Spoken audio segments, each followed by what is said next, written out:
Oo, aswang ako. At hindi lang basta-bastang aswang. Isa akong sinaunang babaylan. Isang babaylan na makapangyarihan sa lahat. At sa sobrang makapangyarihan ko, nagawa kong mabuhay hanggang sa puntong ito. Salamat sa mga sanggol na nagpapanatili ng ganda at kutis ko.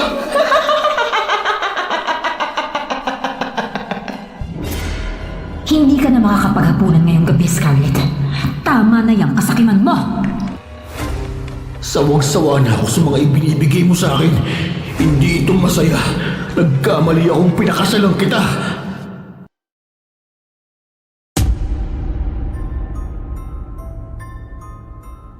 Hanggang saan ang kaya mong gawin? Makamit lang ang hustisyang para sa pamilya mo. Ako kasi, hindi ko ugaling ipagsawalang bahala na lang ang lahat, lalo na kung pamilya ko na ang inaapakan. Hindi uso sa akin ang katagang kapag binato ka ng bato, batuhin mo ng tinapay. Kabaliktaran ako ng kabaitan ng ate ko. Kung siya ay mabait, ako naman ang suwail. Handa akong lumaban kahit buhay ko pa ang maging kapalit. Ganyan po ang tema ng ating kwento ngayon. Pero bago ang lahat, kung bago ka pa lang dito sa channel, please like, subscribe, and hit the notification bell para updated kayo sa bawat kwentong ilalabas. May bago tayong storya 3 hanggang 4 na beses sa isang linggo. At ngayon, para sa tampok nating kwento.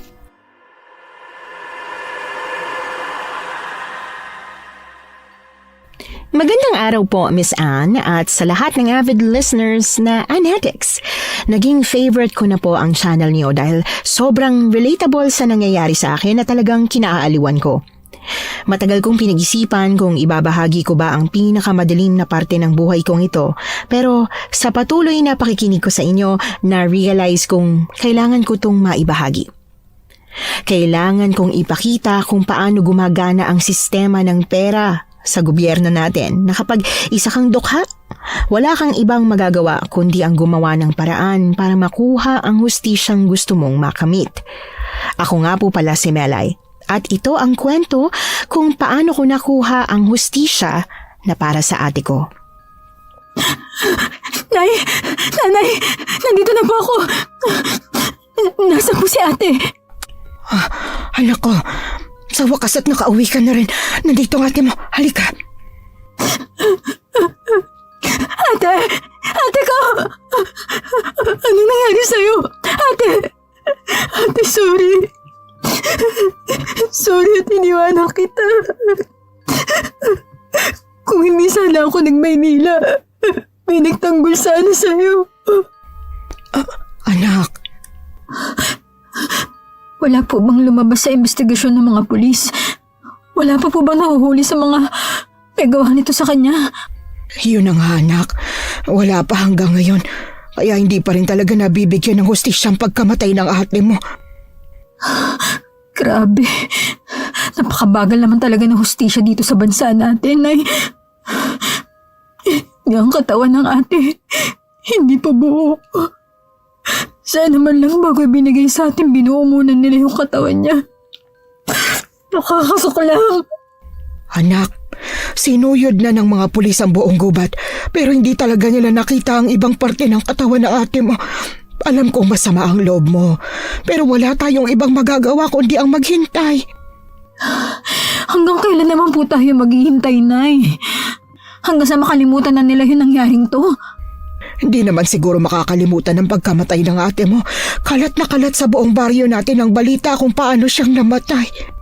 Sa baryo po natin, hindi sa buong bansa. Kasi bakit?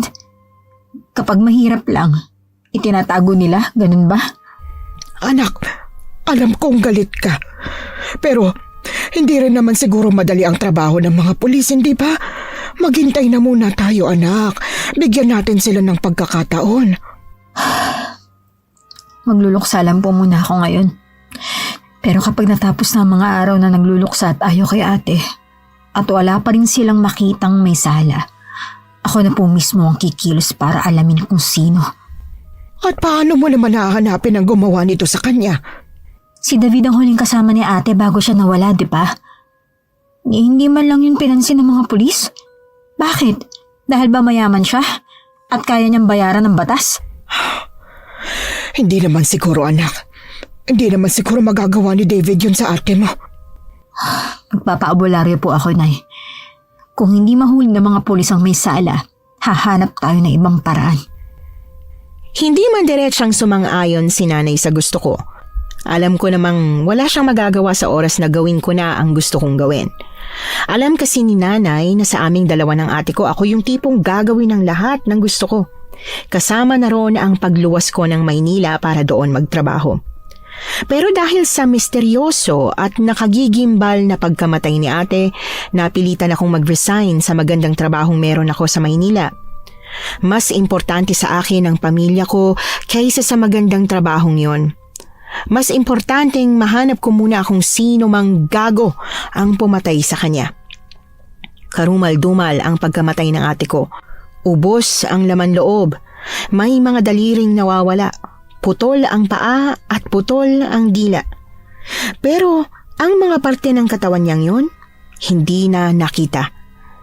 Alam kong hindi madali ang maging pulis, pero alam ko rin kung paano sila magtrabaho ng marumi. Alam ko na may nagbayad sa kanila para linisin ang pagkamatay ng ate ko. Di ba, Nay? Sabi naman po sa inyo totoo yung hinala ko na babaero yung si David. Kabit lang si ate, pero hindi kayo naniwala. Totoo ba ang mga sinabi ng albularyong yon? Baka naman mambibintang tayo ng taong wala namang kasalanan. Totoo po ang lahat na sinabi niya. Nahawakan pa lang niya ang gamit ni ate. Alam na niyang pinapahanap natin ay yung babaeng bali-balita sa baryo natin. Nay, magtiwala naman po kayo sa akin. May kinalaman si David sa nangyari kay ate. At ngayon, ano gagawin mo, ha? Pupuntahan mo ba si David at pipilitin siyang umamin? Kung may sala nga siya, hindi yun aamin. Bakit ko naman po siya paaaminin kung kaya ko namang alamin ang totoo kahit na hindi ko siya paaminin, Nay? Ano ibig mo sabihin, ha? Melay, nako, hindi ko gustong tono ng pananalita mo. Ganyan ka kapag may gagawin kang kalokohan. Hindi po kalokohan ang gagawin ko, Nay. Ang gagawin ko po ay bibigyan ng hustisya si ate. Dahil pinangako ko po, hindi ako mamamatay nang hindi nakakamit ang hustisya ng pagkamatay niya. Pero anak, paano kung sa gagawin mo ikaw naman ang mapahamak, ha? Nay, hindi ako mapapahamak. Kumpara sa amin ni ate, ako ang mas matapang at mas survivor sa aming dalawa. Baka nakakalimutan niyo na yun, Nay. Oo nga, ikaw ang matapang. Pero madalas, ikinakapahamak mo ang pagiging matapang mo. Bakit hindi mo nalang sabihin sa akin ang binabalak mo? Papasok po akong trabahador sa mansyon ni David. Aalamin ko ang lihim na tinatago nila. Melay, ano ka ba? Magpapanggap ka ba doon? Opo, baka hindi niyo alam, artistahin po ako Hindi biro ang gusto mong pasukin, anak. Huwag mo akong paandaran ng mga ganyan mo samantalang nung isang araw lang, iyak ka palang iyak sa kapatid mo. Noong inilibing si ate, nangako ako sa sarili ko na hindi na ako ulit iiyak pa. Pinangako ko sa kanya na iiyak lang ako ulit kapag ikaw na ang nawala. Ay sus ko, Ginoo, pinagdadasal mo na bang mamatay na ako? Nay, sinabi ko lang po na iiyak lang ako ulit kapag ikaw na yung nawala. Hindi ko po sinabing pinagdasal kong mamatay ka. Ikaw naman na yun. Parang gano'n na rin yun Parang papatayin mo na ako sa binabalak mo ngayon. Pinapatay mo ako sa kaba. Nay, akin na po ang mga kamay niyo. Ano gagawin mo sa kamay ko? Manghuhula ka na ba ngayon? Nanay naman Akala ko ba seryoso tayo rito? Akin na po at paparamdam ko po sa inyo kung kaano ako kasigurado rito. Magtiwala lang pa kayo sa akin, ha? Kaya ko pong kunin ang hustisyang gusto ko para kay ate. Pera lang naman ang lamang nila sa atin Pero wala sila ng tapang na meron tayo. Paano ako magtitiwala sa'yo? Alam kong may pagkaloko-loko ka. Nay, may pagkaloko-loko man po ako. Alam niyo naman po na tama palagi yung desisyon ko, di ba po? Ay, siya, sige na. Wala naman akong magagawa kapag sinabi mong gusto mo. Pag gusto mo, ginagawa mo talaga eh. Kahit anong mangyari. Mabuti naman po, Nay, at alam nyo. Napailing na lang si nanay sa sinabi ko. Kilalang kilala niya talaga ang ugali ko na kapag sinabi kong yon ang gusto kong gawin, yun talaga ang gagawin ko. Hindi ako katulad ni ate na palagi lang sumusunod sa mga gusto ni nanay dahil alam ko na para lang din sa ikabubuti namin ang mga yon. Pero kasi gusto kong magkaroon ako ng sariling desisyon sa buhay. Gusto kong malaya kong i-explore ang mundo. At yun ang bagay na hindi ginagawa ng ate ko. Sa sobrang takot niyang lumabas sa pagiging komportable, ganitong nangyari sa kanya. Sobrang nasasaktan ako para sa kanya dahil hindi pa siya nakakarating sa Maynila, nawala na siya. Yun pa naman ang plano naming dalawa. Sa sumunod na araw, agad akong nagmanman sa mansyon ni David. Napakagara ng mansyon nito, halatang napakayaman ng may-ari. Hindi ko mapigilang masuklam, lalo na't alam kong ginamit niya ang pera niya para patahimikin ang mga otoridad. Oh, kumusta ang pagpunta mo sa bahay ni David? Ayos na ayos po. Marami ako nalaman agad tungkol sa kanya. Tulad ng alin? Na tama yung albularya. May asawa ni si David at kabit nga si ate. Ay Diyos ko, gago naman pala talaga yung David na yan eh. Ayaw niyo po kasing maniwala sa akin eh.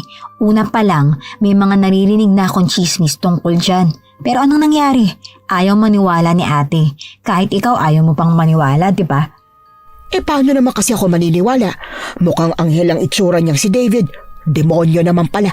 Pero kung babaero at may asawa na nga si David, ano namang kinalaman nun sa pagkamatay ng ate mo? Nay, kung ikaw ang may asawang mayaman at nangabit ang asawa mong yun, anong gagawin mo? Sa asama ang loob ko sa asawa ko at pipilitin silang maghiwalay. Yun na nga po, di ba? Pero paano kung yung asawa ni David ay masama ang ugali? Paano kung parang sa mga telenovela na handang patayin yung kabit? Totoo ba talagang nangyayari yun sa tunay na buhay? Aba, malay natin, Nay. Sa dami ng pera nila, pwedeng-pwede nilang gawin yun, no? Kung ganun, ano nang gagawin mo? Nakipag-usap na po ako sa mayordomo ng bahay. Sakto raw na naghahanap sila ng labandera. Kaya, kailangan ko na raw pumasok bukas dahil tambak ang labada. O diba, umaayon po talaga sa plano ko ang tadhana. Basta, huwag ka lang gagawa ng desisyon na ikakapahamak mo ha. Namatayan na ako ng isang anak. Ayokong pati ikaw mawala sa akin. Hindi po mangyayari yun, Nay. Maniwala po kayo sa akin. Ang totoo, hindi ako sigurado. Kahit naman malakas ang loob ko, alam ko na pwedeng hindi pa rin ako magiging ligtas sa pinaplano ko. Pero kahit na ganon, mas nangingibabaw sa akin ang kagustuhang makamit ang hustisya para sa kapatid ko. Mas gusto kong lumagay sa peligro kesa walang ginagawa. Kinabukasan nga tulad ng plano, maaga pa lang pumunta na ako sa kabilang baryo kung nasaan ang mansyon ni David. Pagkarating doon, ang mayordoma ang sumalubong sa akin. Ipinaliwanag niya na kailangang magkahiwalay ang paglalaba ng mga damit ni David at ng asawa nitong si Scarlett. Maarte ang mga ito. Magkaibang sabon at fabric conditioner.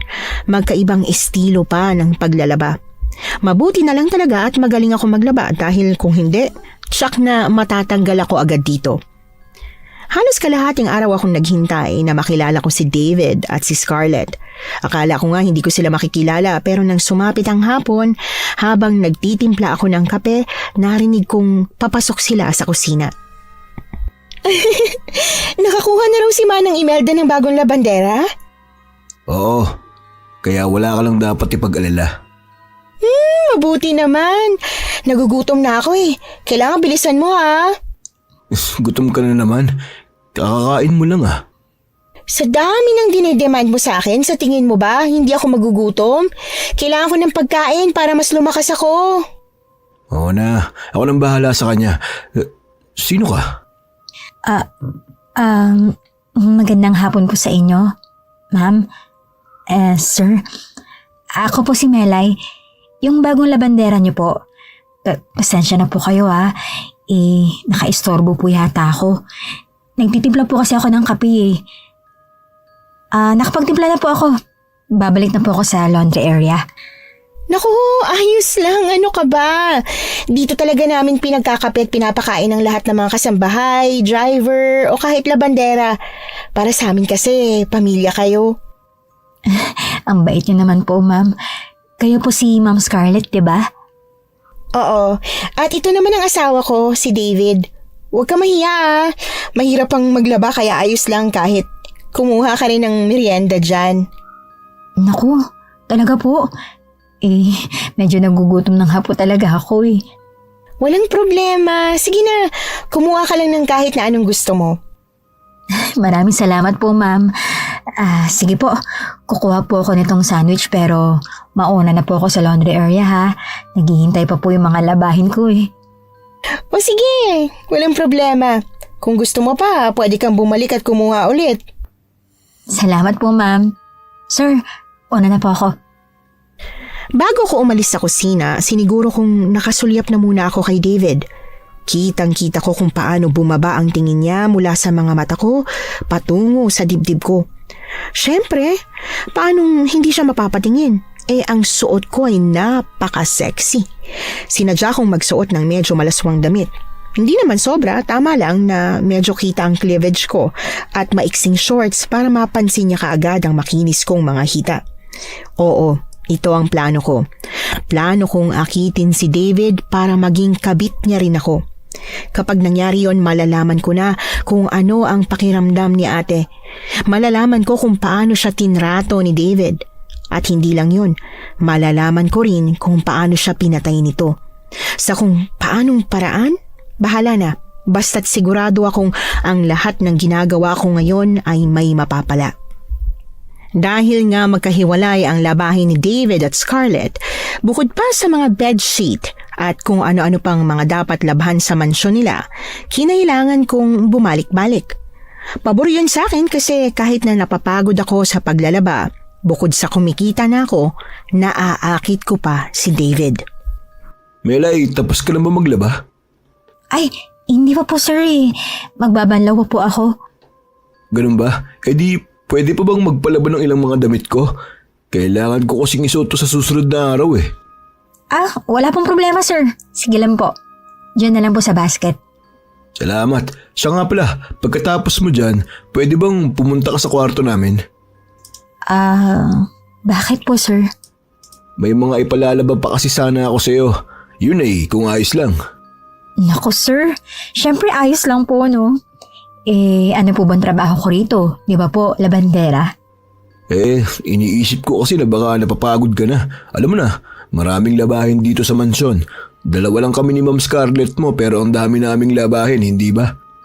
Natural lang naman po siguro dahil nasa mansyon po kayo. At saka ilang beses po kayong nagpapalit sa isang araw, di ba? Pero alam niyo po ba kung anong kagandahan nun? Ha? May kagandahan ba ang maraming labahin? Siyempre naman po, kapag marami kayong labahin, may lalabahan ako at may sasahurin din po ako. Oo nga no. Naisip po talaga yun ha. O siya, baka nakakaabala na ako sa paglalaba mo. Mauna na ako. Sige po sir. Ay! Natanggal! Bago pa makaalis si David, pasimpleng inapakan ko ang hose na nakakonekta sa gripo para matanggal yon. Dahil sa nangyari, tumilamsik ang tubig sa mukha ko at nabasa pati ang dibdib ko. Kaagad namang tumulong si David. Pinatay niya ang gripo habang ako naman ay nagsimulang punasan ng mukha kong basang-basa na sa tubig. Malawag na yata ang hose dito. Okay ka lang ba? Okay lang po ba sir? Medyo nabasa lang po pero magpapalit naman ako mamaya bago umuwi kaya ayos lang po. Basang-basa ka. Baka naman magkasakit ka kung hindi ka magpapalit ka agad. Hindi po sir. Sanay na po ako palagi akong basa. Ganun ba? O sige, ikaw ang bahala.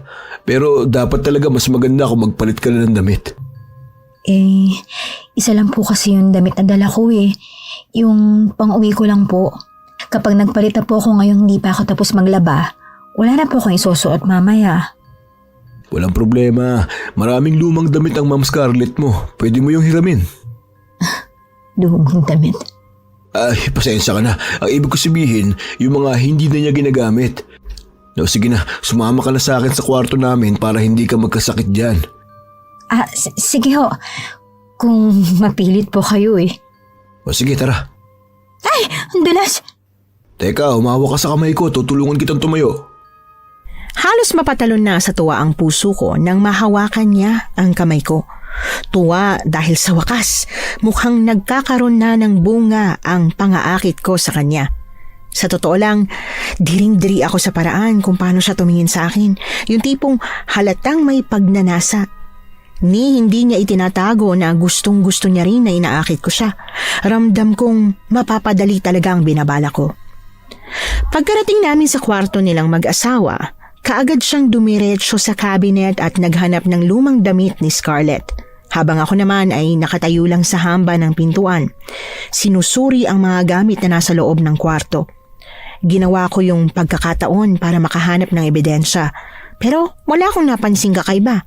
Hanggang sa humarap na siya, hawak ang isang kulay pulang bestida. Naku, pasensya ka na, Melay. Wala akong makitang ibang damit eh. Mukhang naipamigay na rin niya sa mga kasambahay. Madalas kasi siyang mamigay ng mga damit kapag hindi na niya ginagamit. Ayos lang po sir. Kahit ano naman po, sinusuot ko.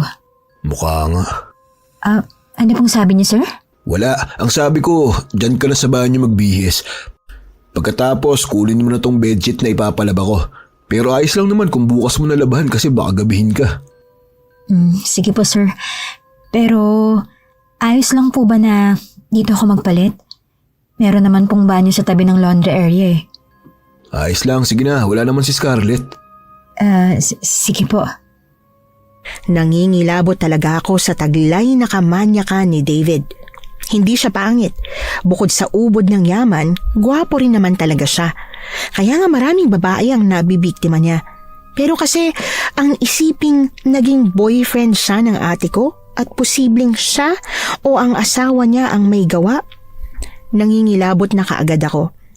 Kung hindi lang para kay ate, hindi ko talaga gagawin ang lahat ng ito. Mabilis lang akong nagbihis. Tulad ng inaasahan, napangisi ako nang makitang hapit na hapit sa katawan ko ang bestidang ipinasuot niya. Bakat na bakat din ang dibdib ko at napakaiksi pa. Habang abala ako sa pag-ikot-ikot sa harap ng salamin, may napansin ako sa cabinet na nasa ibabaw nito.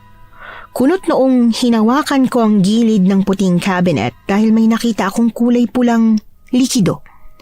At nang hahawakan ko na sana, pumatak yun sa sahig na naging dahilan para kumalat ang kulay nito sa puting tiles. Nakaramdam ako ng matinding pagkabog ng dibdib. Para bang may nag-uudyok sa akin na buksan ang cabinet. Pero bago ko pa magawa yon. Melay, tapos ka na ba? Opo sir. Tapos na po ako. Palabas na po. Bilisan mo at naiihi na kasi ako. Sinulyapan ko na muna ng huling beses ang cabinet bago ko tuluyang nagbukas ng pinto. Pagbukas ko nun, halata ang kaba sa mukha niya. Putlang-putla siya. Sir? Bakit po? Wala, ihi na kasi ako eh. Pakikuha na lang ang bedsheet ha. Huwag mong kalimutang ilak ang pinto. Okay po sir. Nagmamadali niyang isinara ang pinto ng banyo habang ako naiwang nagtataka. Halatang hindi siya naiihi. Mukha siyang natataranta dahil sa ibang bagay. Hindi kaya may itinatago sila sa loob ng banyo nila? Curious man, ipinagkibit balikat ko na muna yon at saka kinuha ang bedsheet ng kama nila. Pagkatapos ay muli kong nilibot ang tingin sa paligid. Umaasang may kakabit pa akong palatandaan na konektado nga sila sa pagkamatay ng ate ko. Sa paglilibot ng paningin ko, may napansin akong nakalapag na bracelet sa ibabaw ng lamesang may salamin. Kunot noong napatitig ako ron dahil pamilyar yun sa akin. Silver yon na may disenyong daisy at may letter M sa gitna. Hindi ko lang maalala kung saan ko nakita. Lalapit pa sana ako sa lamesa pero sa halip, napamadali akong umalis dahil narinig kong nagbuhos na si David sa loob ng banyo. Agad akong lumabas at saka isinara ang pinto. Nay, nandito na po ako. Ay, Diyos ko, salamat naman nakauwi ka na. Alalang-alala ako sa'yo. Halos 2 araw kang hindi nakauwi ah. Buti na lang po pala hindi mo ako pinalagay ng missing person. Siyempre hindi. Alam ko naman kung nasaan ka. Pero, nasaan ka nga ba talaga? Bakit hindi ka nakauwi? Huwag mong sabihin na nag-stay in ka na. Nay, hindi naman po regular yung trabaho ko kay David. Naglalaba lang ako kapag maraming labahin.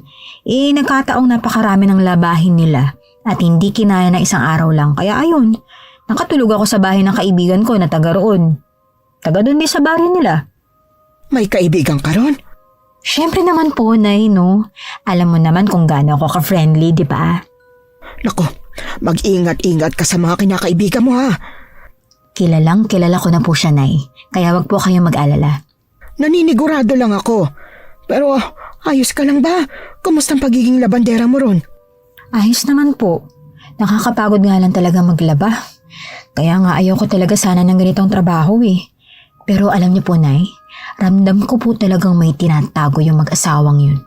Sabihin mo sa akin, may napansin ka bang kakaiba na konektado sa ate mo? Wala pa po pero... Teka, may naalala na po ako. Ano yun, Melay? Para bang may kung anong kumislap sa utak ko habang nag-uusap kami ni nanay. Mabilis akong dumiretso sa kwarto para halugugin ang luma kong gamit. Naghalungkat ako sa cabinet, sa drawer at kahit sa ilalim ng kama pero wala akong makita. Hanggang sa naisip kong iangat ang ilalim ng unan ko. Doon ko nakita ang bracelet na hinahanap ko. Nanginginig na kinuha ko yon at saka inangat. Pinakatitigan ko ang disenyo. Parehong-pareho. Lalo na ang letrang M na nasa gitna nito. Pigil ang luhang nilingon ko si nanay na ngayon ay nasa loob na rin ng kwarto ko. Sumunod siya sa akin. Bakit? Ano bang problema?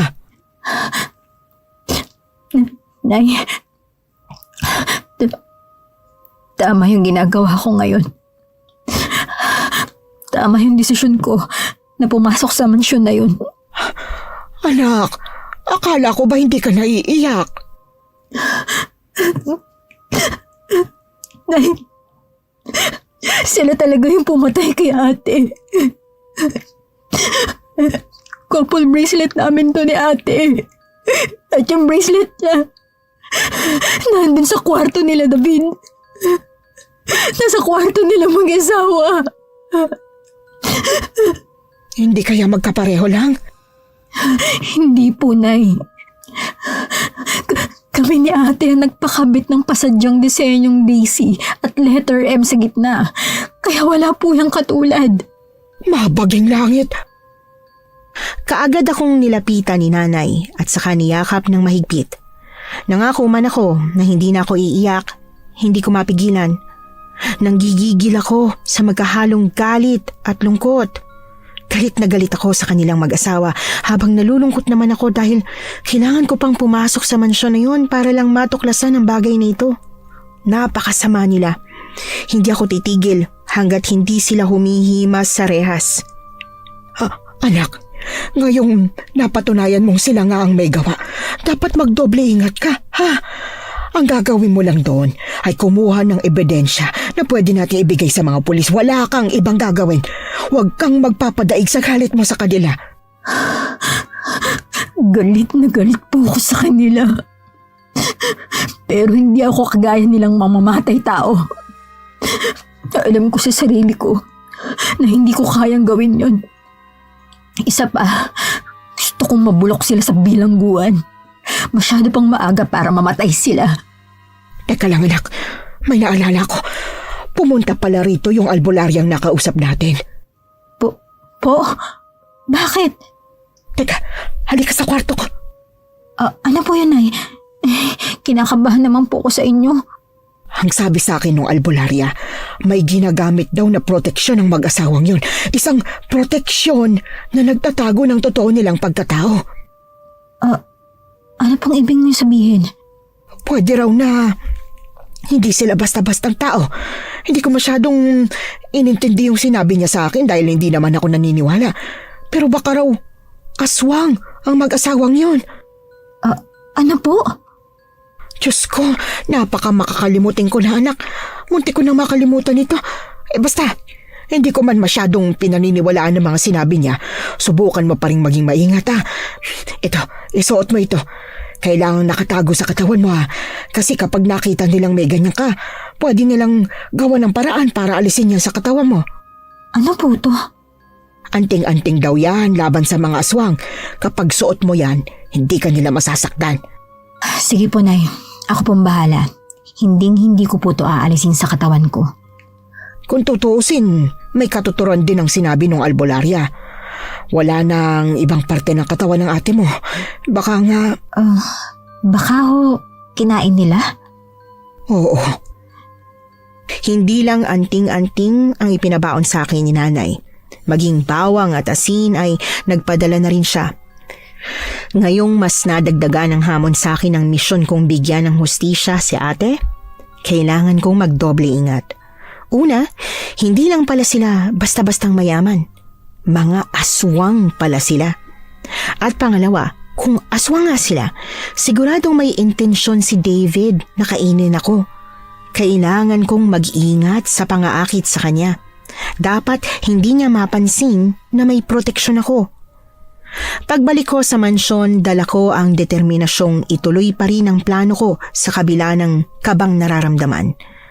Nagpatuloy ang pangaakit ko kay David. 2 linggo rin yun. Hanggang sa tuluyan siyang bumigay. Naging magkarelasyon kaming dalawa. Siyempre, patago sa lahat ng mga nasa bahay, lalong-lalo na kay Scarlett.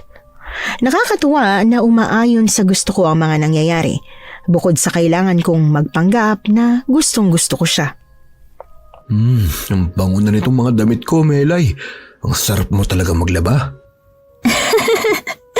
Hindi ba dapat ang bango, hindi masarap? Masarap at mabango pala. Sorry kung kulang ang pagkakasabi ko. Sir naman eh. Wag naman po kayong ganyan at baka may makarinig sa atin. Walang makakarinig. Wala naman sila ng ganitong oras eh. Siesta ng mga kasambahay. Kahit na po. Malay mo, may biglang dumating. Nakakahiya. Kaya nga niyayaya na kita sa kwarto ko. Para naman magkaroon tayo ng privacy.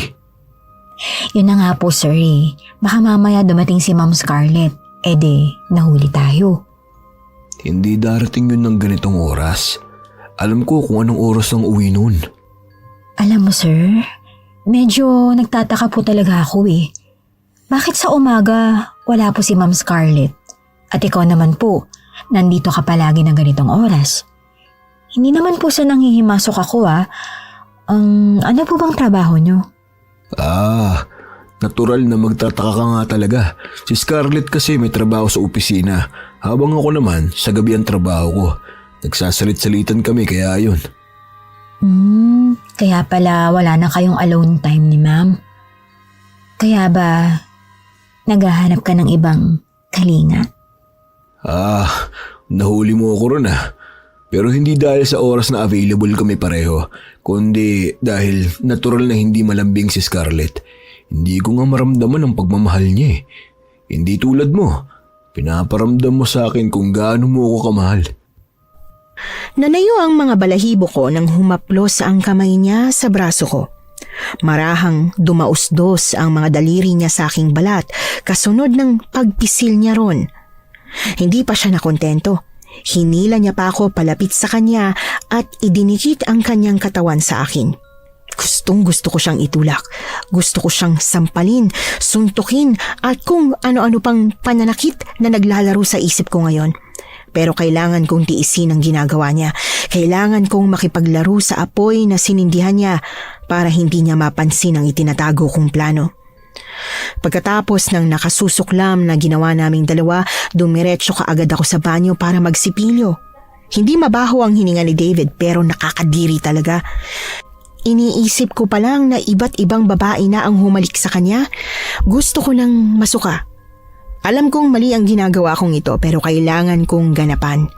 Pagkalabas ko ng banyo, nagulat na lang ako nang makita ko si David sa harap ng pinto. Nakangisi habang nakatitig ng malagkit sa akin. Melay, baka naman pwedeng gawin na natin yung gustong-gusto ko nang gawin ha. Alam mo na sabik na kasi ako talaga sa'yo eh. David, alam mo naman na gustong gusto ko rin talaga. Kaya lang, kinakabahan kasi ako eh, na baka may makahuli sa ating dalawa. Paano kung sorpresahin tayo ni ma'am?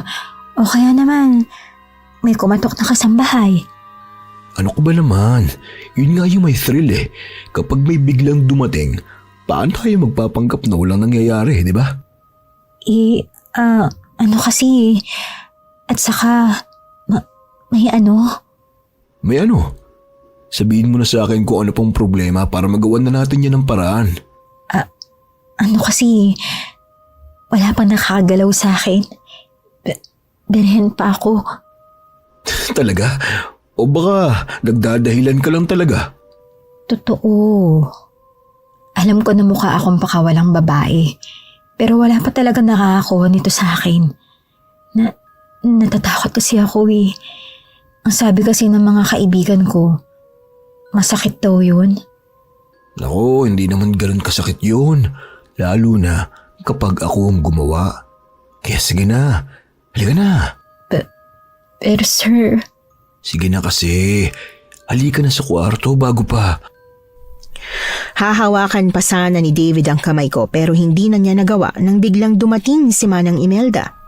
Dahil sa gulat naming dalawa, napalayo kami pareho sa isa't isa. Inaasahan kong magugulat ang mayordoma o kaya naman titingnan kami ng may mali siya pero wala akong nakitang kahit ano sa reaksyon niya. At dalawa lang ang posibleng dahilan nun. Kung hindi siya manhid at hindi napansin na masyado kaming dikit ni David, pwedeng alam na niyang matagal na gawain na ito ng amo niya. Simula nang sabihin ko kay David na birhen pa ako, tila mas nanabik pa siya sa akin. Sa tuwing pupunta ako sa mansyon para maglaba, paulit-ulit niya akong kinukulit na may mangyari sa aming dalawa. Mabuti na nga lang at palagi akong nakakahanap ng dahilan para hindi matuloy yun. Hindi talaga pwedeng mangyari. Nay, aswang po kaya talaga si David? Diba sinabi nga nung albularya, may ginagamit silang proteksyon para hindi mahalata ng mga may alam. Pero yun nga ang nararamdaman ng albularya, na baka aswang sila. Pero teka, bakit mo pala naitanong? Kasi po, nahahawakan niya pa rin ako eh. Di ba ang sabi mo, takot yung mga aswang sa suot kong anting-anting? Hindi ko rin alam. Pero teka, bakit kanya inahawakan? Ano po kasi, Nay? Wala. Hindi naman po niya sinasadya. Nag-aalala lang kasi ako na baka nararamdaman pala ng mga aswang kapag may anting-anting ang isang tao. Ang sabi ng albularya, hindi nila mararamdaman hanggat hindi ito nakakalapit sa tao. Pero kung ang sabi mo, hindi naramdaman ni David na may anting-anting ka kahit nahawakan ka na niya, baka nga hindi siya aswang. Kung hindi siya aswang, ibig sabihin, pwedeng yung asawa niya, no? Hindi rin talaga ako sigurado. Bakit hindi kaya natin itanong sa albularya? Naku, Nay, wala na po kasi akong oras na pumunta pa dun ngayon. Pinababalik ako kaagad ni Manang Imelda para sa mga kurtina naman daw. O siya, sige. Ako nang bahalang pumunta sa albularya para tanungin kung ano nangyayari at bakit parang hindi tumatalab kay David. Sige po, Nay. Maraming salamat po sa tulong. Maliit na tulong lang itong ginagawa ko kaysa sa ginagawa mong sakripisyo para mahuli ang salarin sa pagkamatay ng ate mo. Ay, kailan ba natin makakamit ang hustisya, anak? Mag-iisang buwan ka na dyan, Nay, isipin niyo na lang po. Mag-iisang buwan na nga po ako sa mansyon ni David, di ba? At lagpas isang buwan na rin po ang nakalipas. Simula nang mawala si ate. Pero anong ginawa ng mga pulis? Wala. Hanggang ngayon, wala pa ring usad yung kaso. Balak na lang yata nilang ipalimot sa atin yung nangyari. At least ako, may nagagawa. Sila, wala. Paano kung yun nga talagang dapat nating gawin, anak? Paano kung kalimutan na lang natin ang nangyari? At hayaang hindi makamit ni ate yung hustisya? Nay, hindi po ako papayag dyan. Mamamatay akong ipaglalaban siya.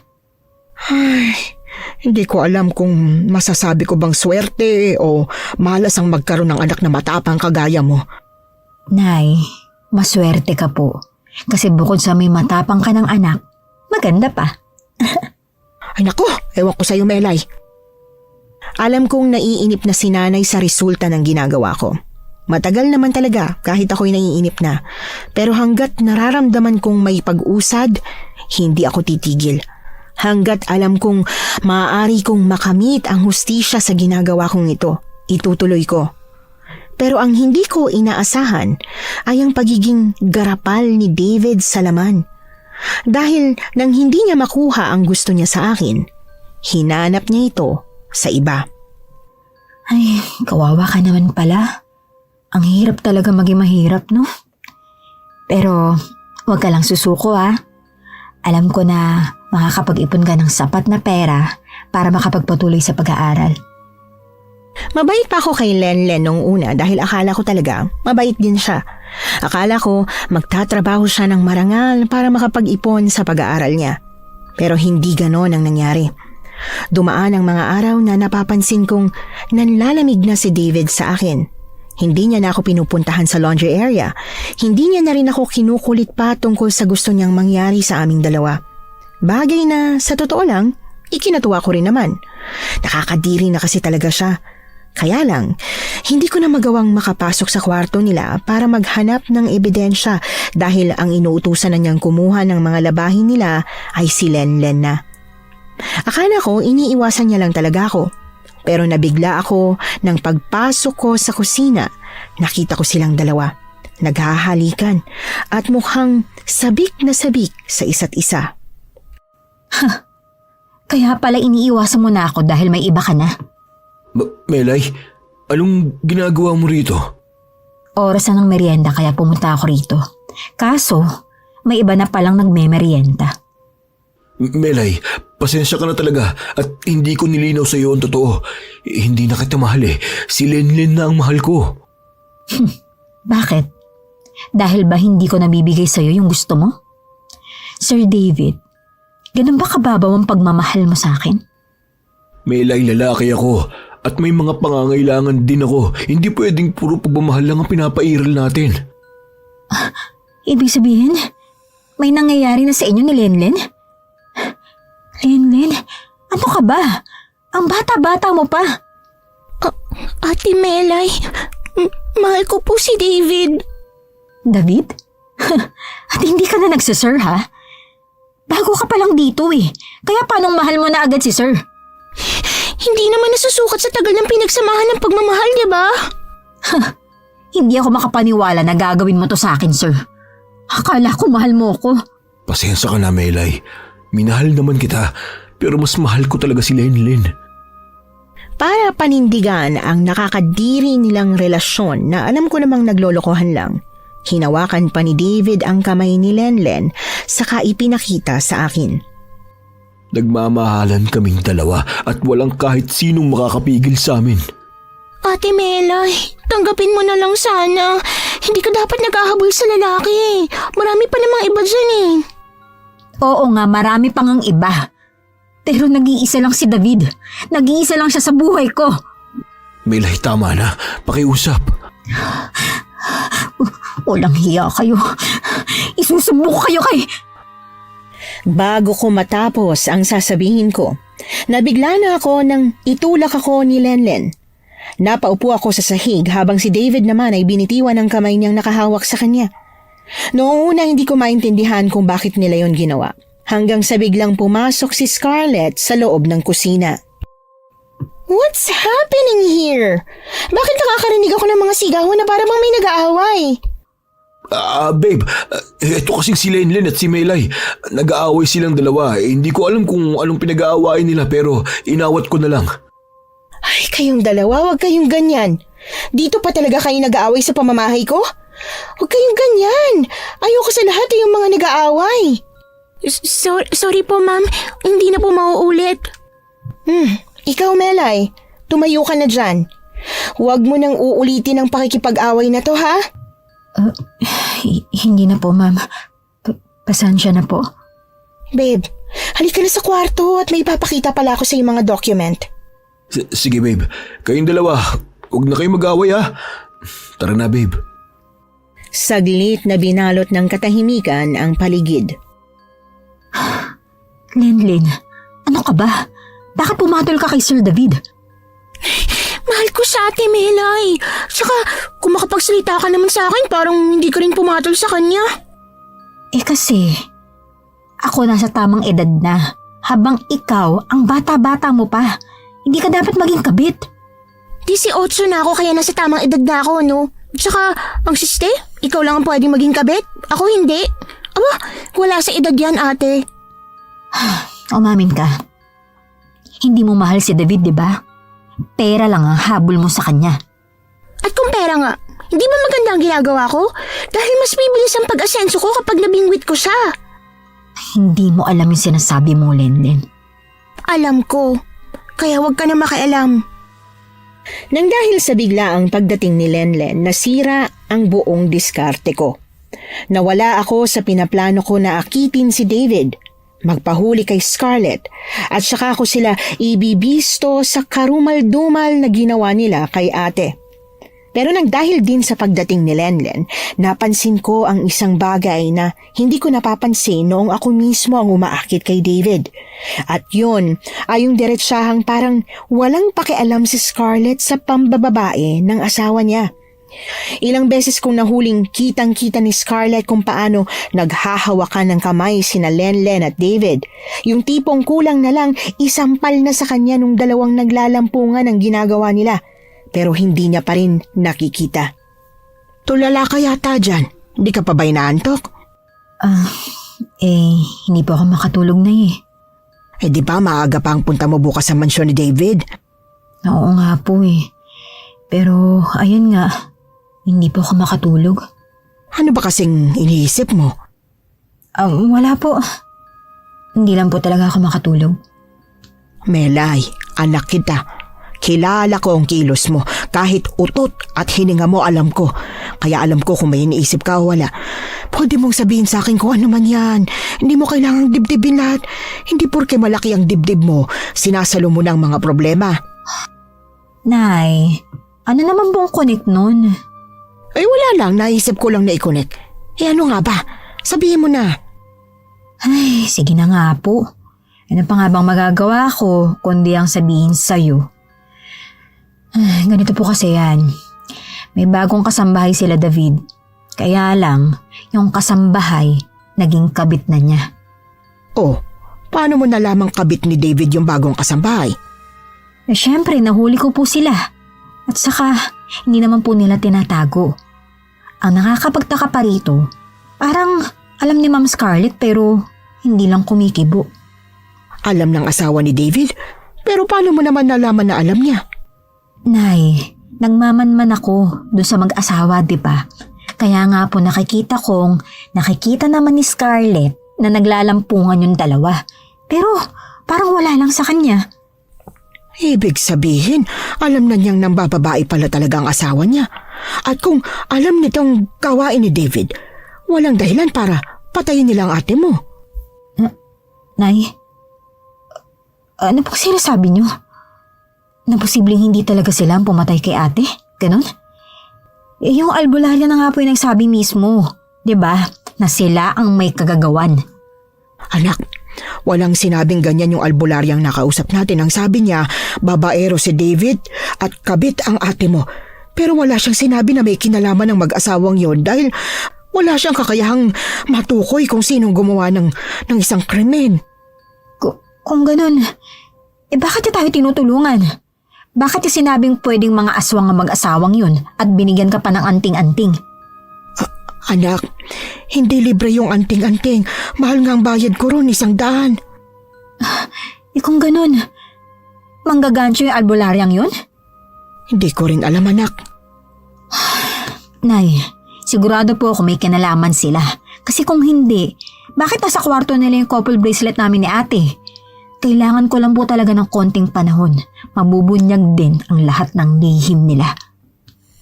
Buong gabi kong pinag-isipan ang lahat ng mga nakalap kong impormasyon sa loob ng mansyon. Mula sa kahina-hinalang kinikilos ni Scarlett, sa bracelet ni ate, sa pagiging babaero ni David at sa kulay pulang likidong nakita kong tumutulo mula sa cabinet ng mag-asawa sa kwarto. Pero hindi ko maikonekta ang lahat ng yun sa ate ko. Halos 2 buwan na pagiging labandera ko sa kanila, na-realize ko na wala rin pala akong halos nakuhang impormasyon. Ang tanging meron lang ako ay ang kumpiyansa na sila na ang gumawa kahit wala naman akong ebidensya. Doon ko na sinimulang questionin ang sarili ko. Isang araw, habang hinihiwalay ang mga damit ni David sa puti at dekolor, may nahulog na lukot na papel mula sa isang pantalon niya. Kaagad ko yung dinampot at itatapon ko na sana nang may napansin akong nakasulat. Walang pag-aalinlangan ko yung binuklat at nang makita ko ang nakasulat, napasinghap na lang ako sa gulat.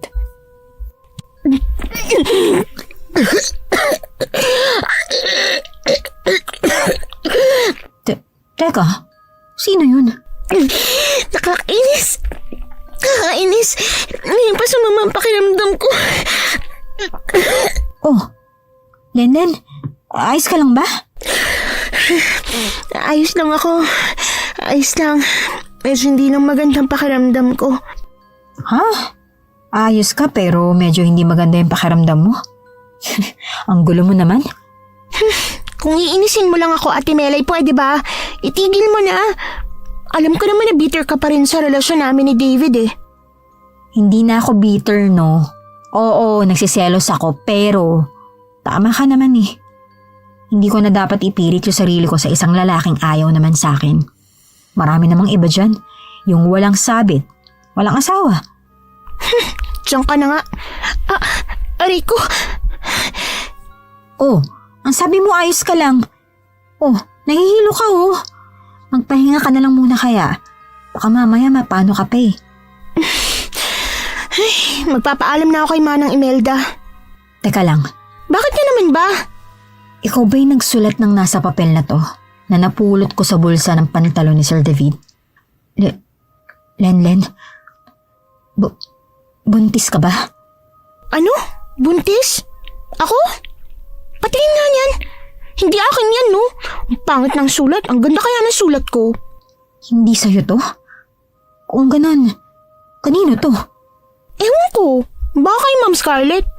Ibig sabihin buntis siya? Pwede ba tayong pumunta sa kwarto nila? Ikaw lang ang pinapayagan ni Sir David na pumasok dun eh. Para lang makumpirma natin kung si Ma'am Scarlett nga ba yung nagsulat nito. O sige, ako nang bahala. Ang sabi ni David, wala nang nangyayari sa kanila ni Ma'am Scarlett eh. Lagot talaga siya sa akin. Agad-agad na tumungo kami sa kwarto ng mag-asawa. Hindi ako makapaniwala na may susi siya. Samantalang ako, grabe ang ginawa kong pang-aakit kay David pero hindi man lang ako nakapasok ng mag-isa sa kwartong yon. Pagkapasok sa loob, hindi na ako nagpatumpik-tumpik pa. Kaagad akong naghalughog sa kwarto para maghanap ng ebidensya. Hindi lang ng papel na sinulatan ni Scarlett. Kaya lang, sa kalagitnaan ng paghahanap ko, mukhang napansin ako ni Lenlen. Anong ginagawa mo? Ito, nasa lamesa. Kung saan ka naghahanap dyan? Baka mamaya may mawala at ako pa mapagbintangan. Hoy, hindi naman ako magnanakaw no. Patingin nga. Ipagkumpara natin kung magkapareho. Pero parang layo naman. Kung ganon, kanino to? Buisit. Mukhang mauunahan pa yata ako ng kung sino mang babae yan ah. Kailangan malaman ko rin kung buntis na ba ako o hindi. Ano? Nagpapabuntis ka talaga sa kanya? Oo. Sabik sa anak si David dahil hindi sila magkaroon ng anak ni Ma'am Scarlett, no? Bilan mo nga ako ng piti. Ano? Bakit ako? Diba? Masama ang pakiramdam ko. At ikaw na nagsabing kailangan ko magpahinga. Magpapaalam ako kay Manang Imelda habang ikaw naman ang bibili ng gamot para sa akin. Hindi pa ako nasisiraan ng baet no para ibili ng piti yung karibal ko. Sa kabila ng pagtanggi kong bilhan si Lenlen ng PT, ginawa ko pa rin. Oo, ewan ko ba naman kung anong pumasok sa kukote ko at ginawa ko yon. Basta pakiramdam ko lang kailangan kong gawin. Kahit noong nag-test na siya para malaman kung buntis nga siya, naroon pa rin ako. hanggang sa lumabas na siya ng banyo, dala ang resulta. Ano? Anong lumabas? Yes! Positive! Positive, yayaman na ako. Grabe. Ganyan ka na ba talaga kadesperadang yumaman? Oo!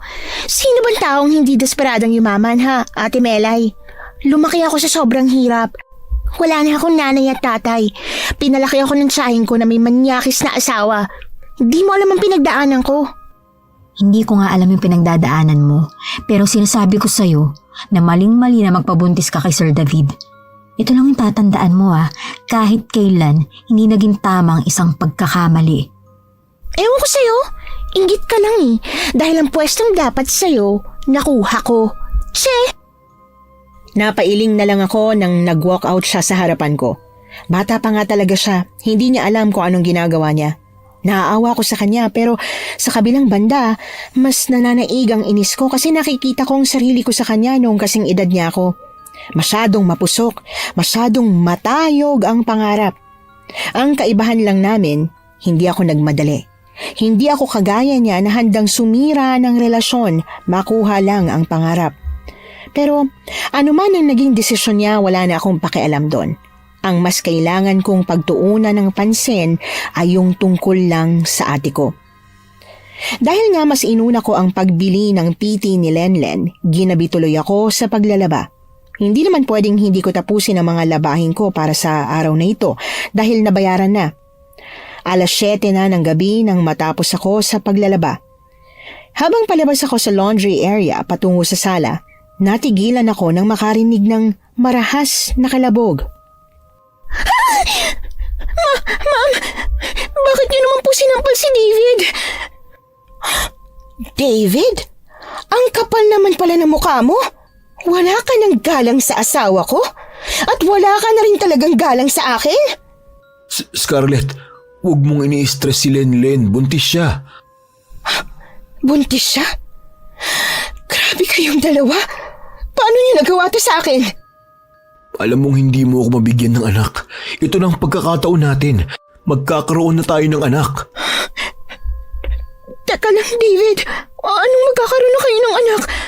Anak natin! Ako dapat na magpalaki sa anak nating dalawa, hindi anak niyo. Nasobrahan ka naman na pala ng pagkakapal ng mukha. Halika nga rito, bruwa ka! Agad lumapit si Scarlett kay Lenlen at nang sasampalin na sana niya ito, hindi ako nag-atubiling pumagitna sa kanilang dalawa. Pinigilan ko si Scarlett sa akmang pananakit kay Lenlen. Ma'am, tama na po. Buntis po si Lenlen at baka mapano pa siya kung sasaktan mo siya. At talagang kumakampi ka pa sa kabit na yan? Tumabi ka dyan! Huwag kang makialam dito! Hindi po. Makikialam ako kasi alam kong ito yung tama. Si Sir ang dapat niyong kausapin at hindi po si Lenlen. Bata pa siya eh. Sa kanilang dalawa, si Sir ang mas nakakapag-isip ng tama. Buisit! Halika, David. Mag-usap tayo ng masinsinan. Hindi ako papayag na mag-alaga ng bastardo! David, paano ko? Kailangan panagutan mo ko. Kakausapin ko lang si Scarlett. Hintayin mo ako dyan. Lenlen, halika nga sa labas. Mag-uusap tayo. Ano ba? Bakit ka ba nangingialam dito? May kailangan ako sabihin sa'yo. Dali! Siguraduhin mo lang na mas importante pa yan kaysa sa nangyayari dito Nakasalalay dito ang buhay mo. Kahit halatang ayaw talaga ni Lenlen na sumama sa akin, hinawakan ko ang kamay niya at hinatak siya palabas ng mansyon. Nang makarating na kami sa labas at masiguro kong walang taong makakarinig sa amin, hinarap ko siya. Hinawakan ko ang magkabilang balikat niya. Makinig ka sa akin, Lenlen. Kailangan mo nang tumakas dito. Ha? Ako? Tatakas? Nasisiraan ka na ba ng bait? Hindi ako nasisiraan ng bait. Ang dahilan kaya nandito ako dahil sa pagkamatay ng ate ko na konektado sa kanilang mag-asawa. Naging kabit din ni David ang ate ko. Talaga? Oo, kaya kailangan mo nang umalis. Hindi mo kilala si David at Scarlett. Hindi mo alam kung anong pwedeng gawin nila sa'yo ngayong buntis ka. Talaga ba? Lenlen, seryoso ko rito. Ate Melay, hindi ko alam kung saan mo napulit yung mga dramang kwento mo ha. Pero hindi ako naniniwala. Wala tayo sa isang telenovela, no? Kaya alam ko na niloloko mo lang ako. Naiinggit ka lang sa sitwasyon ko na dapat ikaw ang nandito. Kaya umuwi ka na. Ako nang bahala dito. Pero Lenlen, ano ba? Ang tigas naman ng ulo mo. Alam ko. Kaya hindi mo mababago ang desisyon ko. Wala akong nagawa nang muling bumalik si Lenlen sa loob ng mansyon. Napapikit na lang ako ng mariin. Siya na nga ang gusto kong iligtas pero matigas ang ulo niya kaya bahala na siya sa buhay niya. Hindi ko ugaling pilitin ng isang taong mahirap paniwalain. Paalis na sana ako ng mansyon na makaramdam ako ng kakaiba. Para bang may nag-uudyok sa akin na lumingon pabalik. Pakiramdam ko ang bigat ng mga paa ko, parang may kailangan akong gawin bago tuluyang umalis. At nang lumingon ako para sana bumalik, nangunot ang noo ko nang makita si Scarlett at David na sabay naglalakad palabas ng mansyon. Lumabas sila mula sa likod na parte nito. Dala ng kuryosidad, sinundan ko silang dalawa. Dahan-dahan lang ako. Tinatansya ang distansya mula sa kanila para hindi nila ako mapansin. Ilang saglit pa, mas napalayo na sila mula sa mansyon at nakarating na sa gubat. Unti-unti na akong nakakaramdam ng kaba. Napahawak ako sa suot kong anting-anting habang patuloy na sinusundan ng mag-asawa. Hanggang sa may natanaw akong kamalig at papunta sila doon. Bagay na hindi ko pinalampas. Sumunod ako hanggang sa pumasok sila sa loob. Natatakot ako pero mas natatakot akong hindi malaman kung ano ang itinatago ng dalawa. Ang galing mo talaga, babe. Napaka-sharpshooter mo. Siyempre, ako pa ba? Ilang beses ko na itong nagawa kaya madali na lang para sa akin ang lahat. Grabe, magdadalawang buwan na akong gutom at sabik sa baby. Bakit ba kasi hindi mo napilit si Melay? Nakakainis. Birhen pa naman siya. Mas masarap ang baby na gawa sa birhen. Huwag kang mag-alala. Madadali ko rin siya. Ay naku, wag na. Paalisin na natin siya sa lalong madaling panahon para makahanap na tayo ng panibagong babae na pwede mong buntisin. Ay, sayang naman. Gusto ko pa naman si Melay. Ano ka mo? Nagugustuhan mo na siya? Hindi, babe. Siyempre, gusto ko kasi yung birhen. Alam mo na. Naiintindihan kita, babe. Pero wala tayong magagawa kung ayaw. Alam mo namang hindi ka dapat mamilit, diba? Dapat kusang sumuko sa'yo. Tulad na lang ni Mengay. Mahal na mahal ka nun. Ay, sayang. Kung nai-record ko lang ang itsura niya habang nagmamakaawa siya sa'yo na iligtas ang anak niya. Napasinghap ako nang marinig ang pangalan ng ate ko. Pakiramdam ko ay nanlamig ang buo kong katawan. Nanigas ako sa kinatatayuan ko habang unti-unting nagpoproseso sa utak ko ng katotohanan. Ang papel na nahulog sa bulsa ni David, yung sulat doon na may nakasulat ay buntis ako, ni hindi ko nahalata. Hindi ko napansin kaagad na ang sulat kamay na yon ay sa ate ko. Galit na galit ako. Gusto ko silang pasukin sa loob ng kamalig. Alam ng Diyos kung gaano ako nagpigil na huwag gumawa ng kahit na anong hakbang na siguradong ikakapahama ko. Tahimik kong kinimkim sa dibdib ko ang matinding galit. Pumikit ako ng mariin. Huminga ng malalim at pinakalma ang sarili. Hanggang sa tuluyan akong nakapag-isip ng maayos. Imbis na sugurin silang dalawa, umuwi ako sa bahay namin. Ikinuwento ko kay nanay ang lahat ng mga nangyari, lahat ng ginawa ko. Hindi ko na itinago sa kanya kahit alam kong magagalit siya. At nang makarating na ako sa puntong sinabi ko ng buntis si ate bago siya mamatay, halos bumigay si nanay sa kinauupuan niya. Oh, Diyos ko! Diyos ko! Bakit niyo hinayaang mangyari yun sa anak ko? Napakabait ng anak ko. Bakit siya? Bakit siya pa?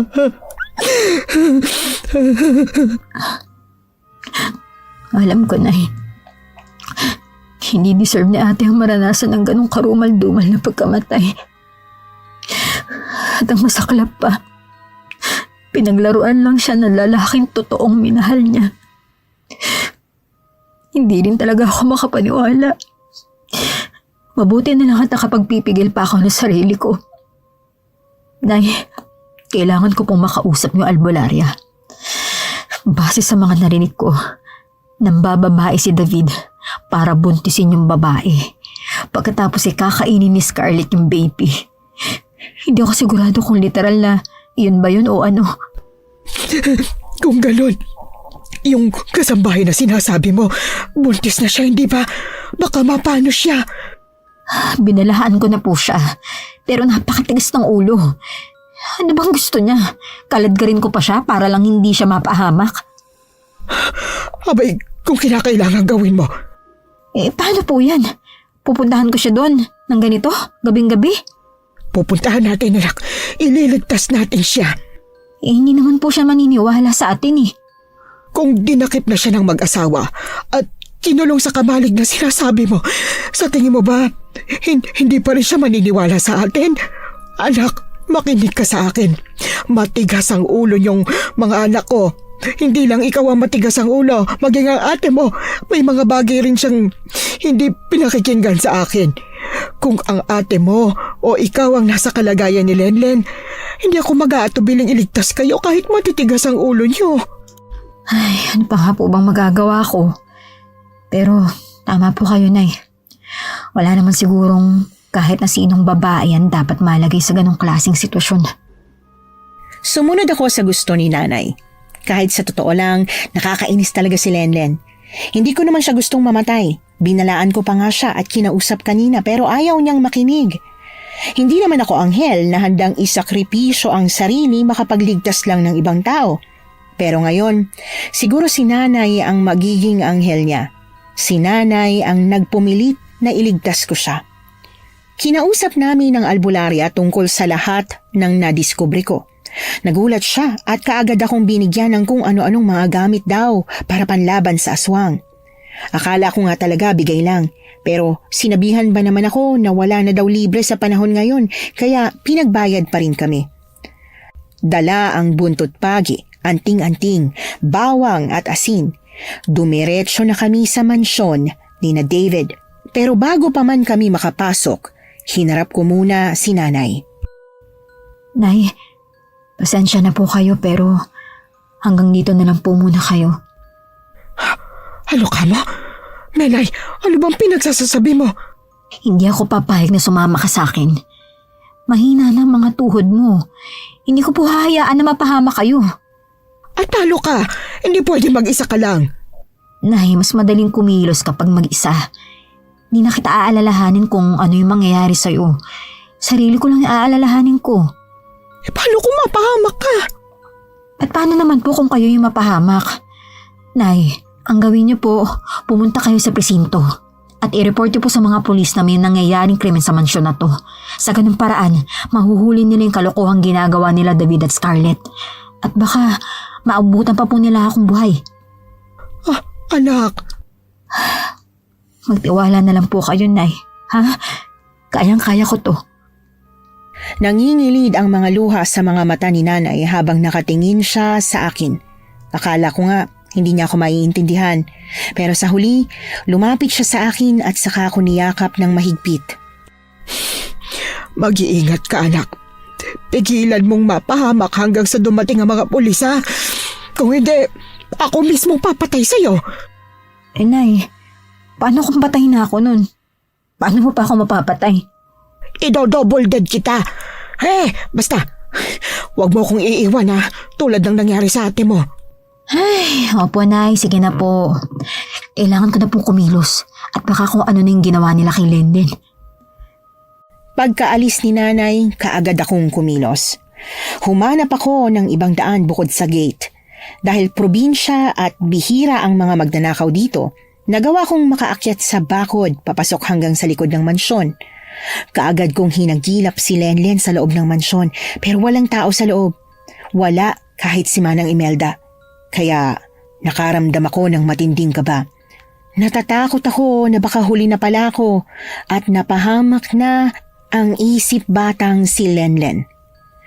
Kahit na ganoon, pilit ko pa rin nilakasan ang loob ko at nagpatuloy sa paghahanap kay Lenlen hanggang sa makarating ako sa kamalig. Malayo pa lang naririnig ko na ang nagmamakaawang palahaw ni Lenlen. Iyak siya ng iyak habang si Scarlett ay tuwang-tuwa. Nang makarating ako sa gilid ng kamalig, agad akong nagtago habang hawak ng mahigpit ang buntot pagi. Pakiusap, huwag niyo akong papatayin. Nagkamali lang ako. Alam ko mali ang makiapit sa may asawa pero si Sir David din naman eh.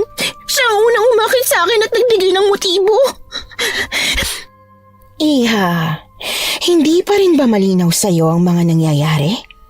Sa lahat ng mga naging babae ng asawa ko, ikaw ang pinakatanga. Bakit hindi mo na lang kasi ako diretsuhin? Sabihin niyo sa akin kung anong dapat kong gawin para hindi niyo ako patayin. Wala kang dapat na gawin, Lenlen. Ang kailangan mo lang gawin ay manahimik dyan habang kinakain ko ang batang nasa sinapupunan mo. Ano? Kakainin mo ang baby ko? Ano ka ba? Aswang?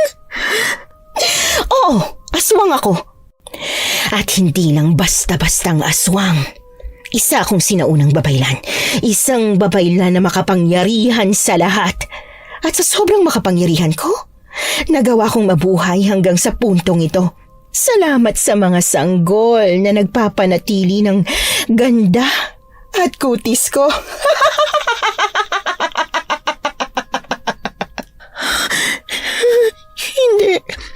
Hindi to totoo. Imposible.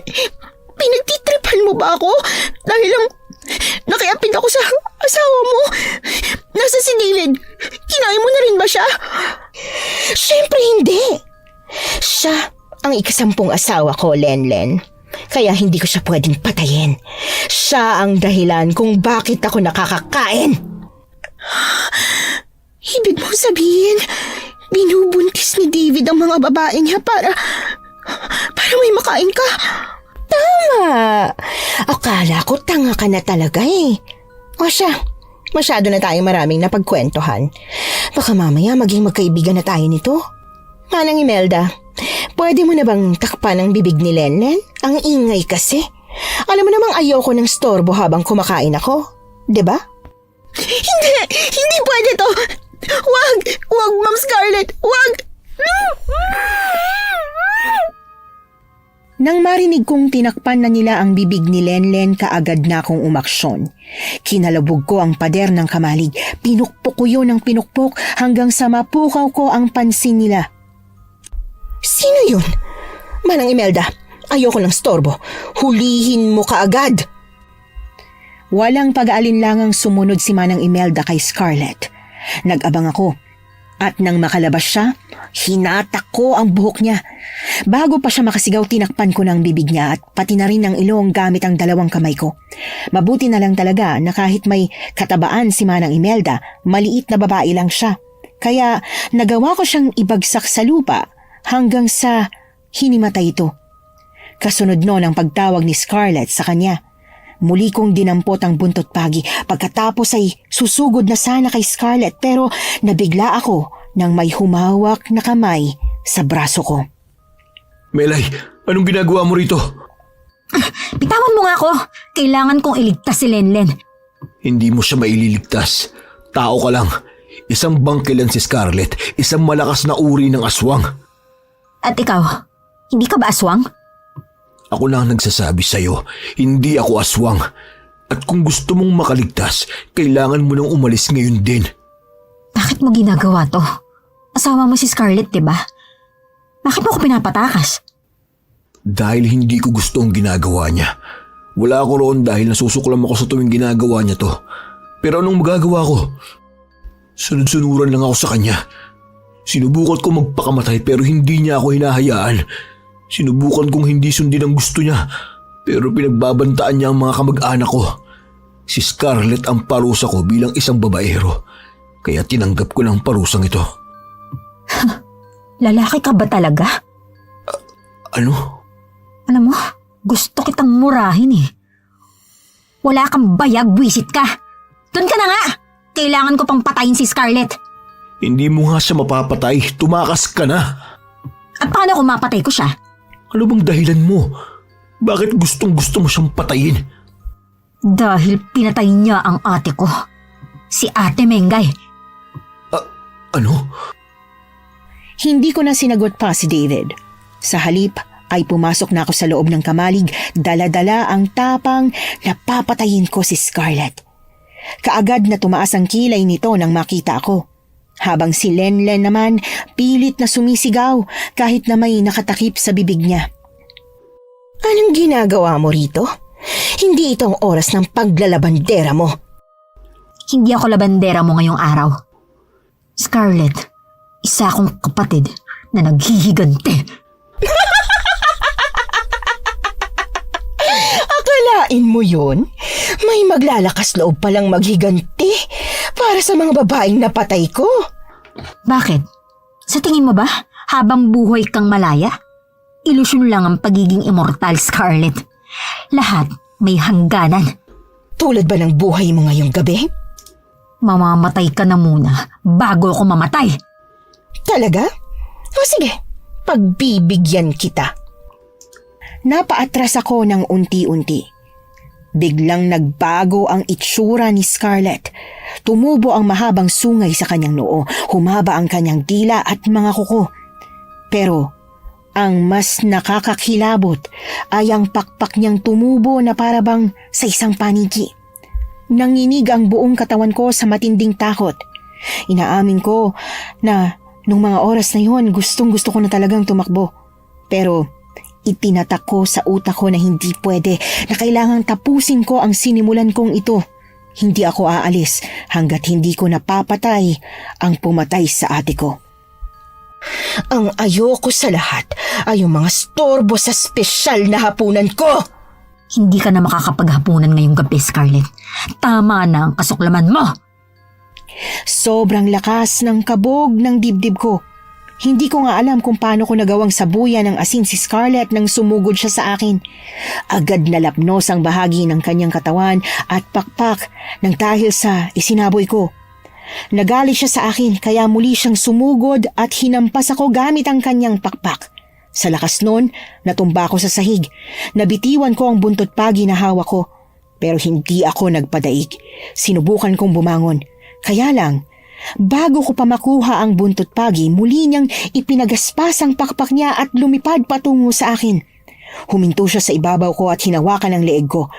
Habang sinasakal niya ako, unti-unting bumabaon ng matatalas niyang mga kuko sa aking balat. Nauubusan na ako ng hininga pero pilit pa rin akong kumakawala.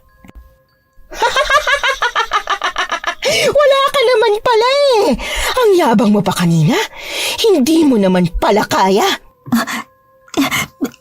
Bitawan mo ako! At bakit kita bibitiwan, ha?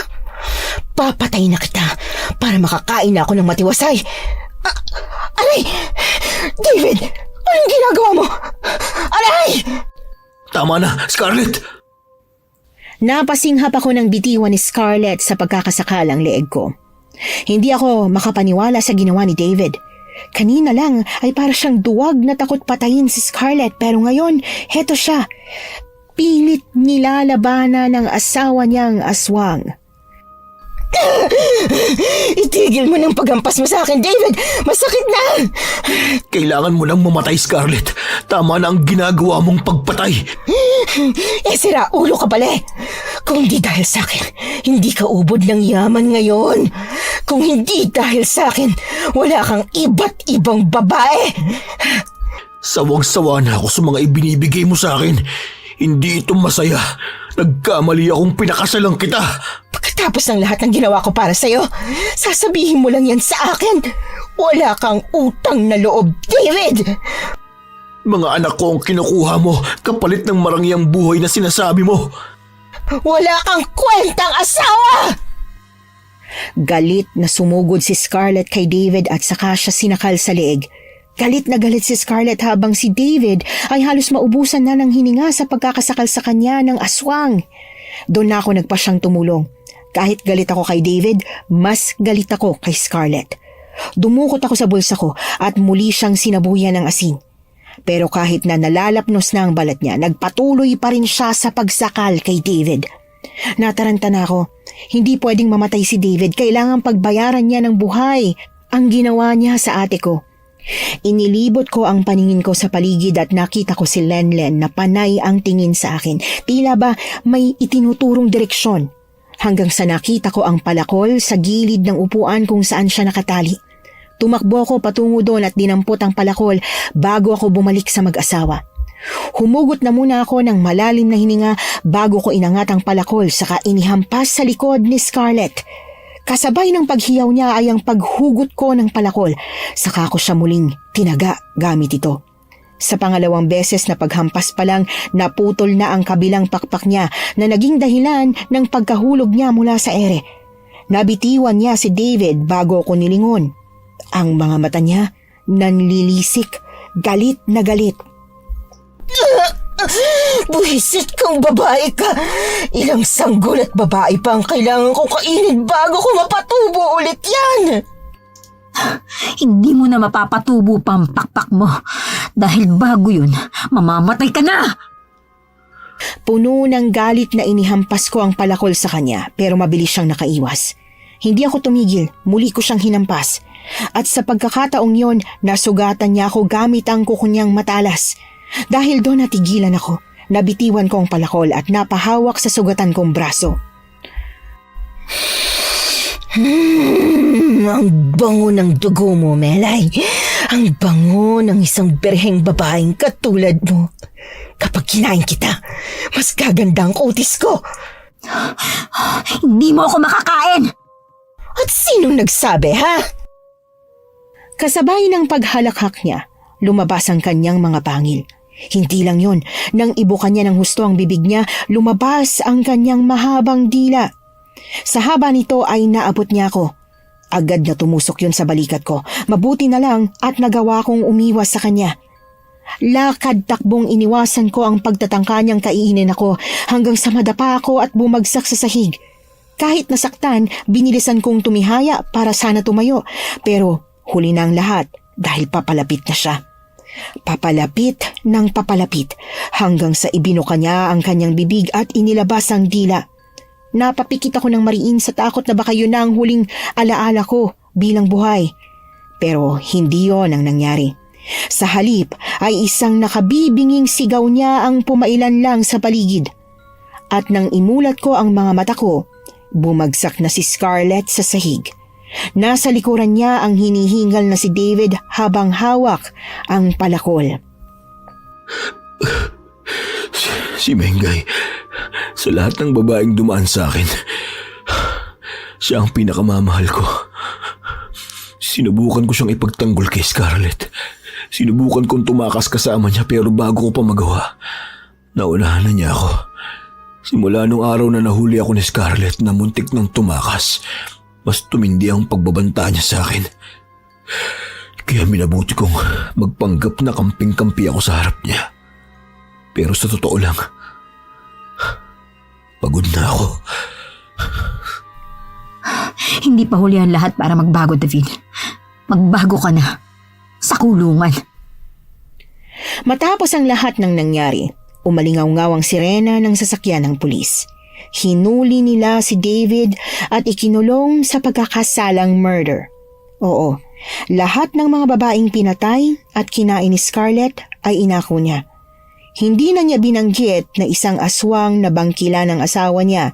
Sa halip ay naging kilala siyang mamamatay taong kumakain ng laman loob. Mas maganda sanang malaman ng lahat ang katotohanan pero sino namang maniniwala sa kwento namin? Dahil sa totoo lang, hindi lahat ng totoo makatotohanan kapag ikinuwento. Oh, anak, kumain ka pa. Mukhang gutom na gutom ka. Ay, naku, Nay. Sobrang gutom po talaga ako. Ang haba ng biyahe mula Maynila hanggang dito. Hindi ka na naman ba kumain? Nagtiis ka na naman ng gutom, ano? Kumain naman po ako. Pero kakanin lang yun saka tinapay. Sabi ko lang din po ako sa pagkain luto mo eh. Ay kung sa bagay, baka puro kasi instant na naman na kinakain mo doon. Ang sabi ko sa'yo, di ba, mag-aral ka magluto para hindi puro instant ang kinakain mo. Nay, Ang dapat niyo pong gawin ay sumama sa akin sa Maynila. Para may tagaluto na ako. Aray! Nay naman eh. Ano ako? Tagaluto mo? Gagawin mo lang akong katulong kapag isinama mo ako sa Maynila eh. Ano ka ba, Nay? Hindi po, no. Kapag kasama kita doon, makakapasyal tayo tuwing linggo. Bukod sa gawaing bahay na ginagawa mo rin naman dito. Eh saan naman tayo mamamasyal?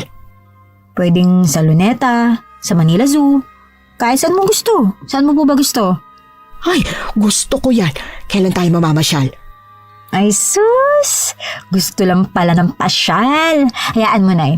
Ipaplano po natin yan, ha?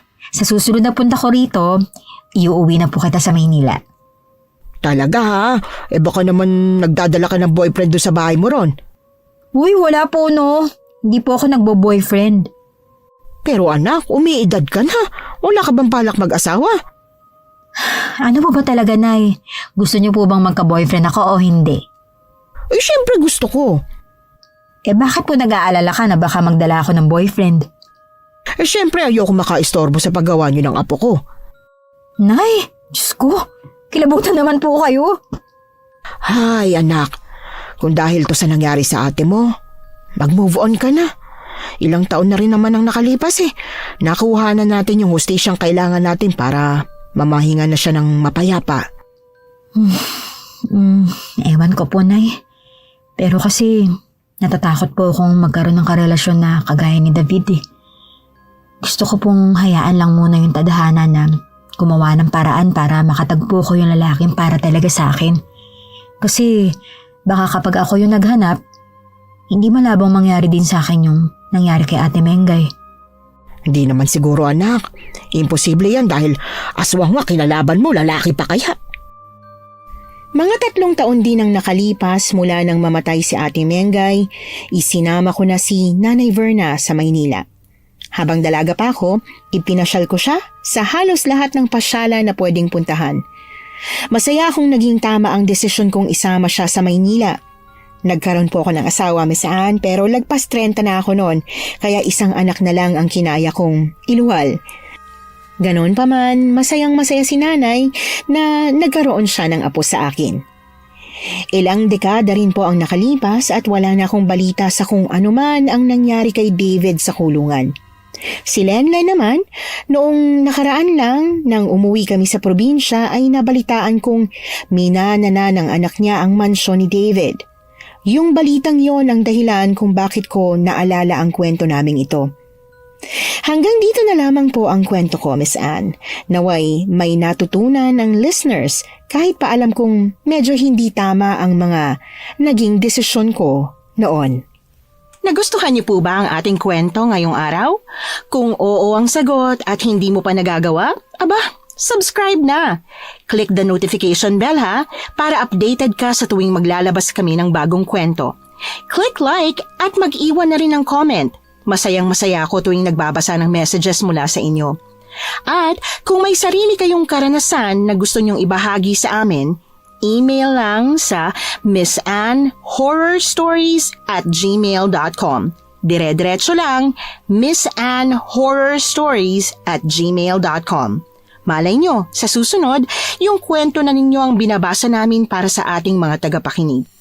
Hanggang dito na lamang muna at muli po, ito po ang inyong si Miss Anne. Nagpapasalamat sa inyong patuloy na pagmamahal at pagsuporta.